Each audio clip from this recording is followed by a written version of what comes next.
Dhaka premier লিগের match চলাকালীন মাঠেই হঠাৎ অসুস্থ হয়ে পড়েন তামিম ইকবাল।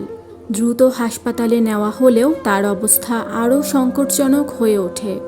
চিকিৎসকরা প্রাথমিক চিকিৎসা দিয়ে জানান তার হার্ট অ্যাটাক হয়েছে এবং জরুরি ভিত্তিতে ঢাকায় নেওয়ার পরামর্শ দেন। ঠিক তখনই গুরুত্বপূর্ণ সিদ্ধান্ত নেন অ্যাম্বুলেন্স চালক গোলাম রব্বানী। তিনি বলেন, আমি বুঝতে পারলাম এক মুহূর্তও দেরি করা যাবে না। হেলিকপ্টারের জন্য অপেক্ষা করলে বিপদ আরও বাড়তে পারে। তাই আমি দ্রুত অ্যাম্বুলেন্স ঘুরিয়ে আবার হাসপাতালে ফিরিয়ে আনি। আগেই ফোন করে জরুরি বিভাগকে প্রস্তুত থাকতে বলি। এই সিদ্ধান্তই তামিমের জীবন বাঁচায়।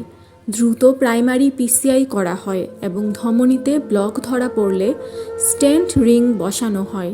এতে হার্টে রক্তপ্রবাহ স্বাভাবিক হয় এবং তিনি ধীরে ধীরে সুস্থ হয়ে ওঠেন। বর্তমানে তিনি নিবিড় পর্যবেক্ষণে আছেন। সামাজিক যোগাযোগ মাধ্যমে গোলাম রব্বানীর তাৎক্ষণিক সিদ্ধান্ত ও বুদ্ধিমত্তার প্রশংসা করছেন সবাই। একজন সাধারণ চালকের উপস্থিত বুদ্ধিই আজ জাতীয় তারকার জীবন বাঁচিয়ে দিল।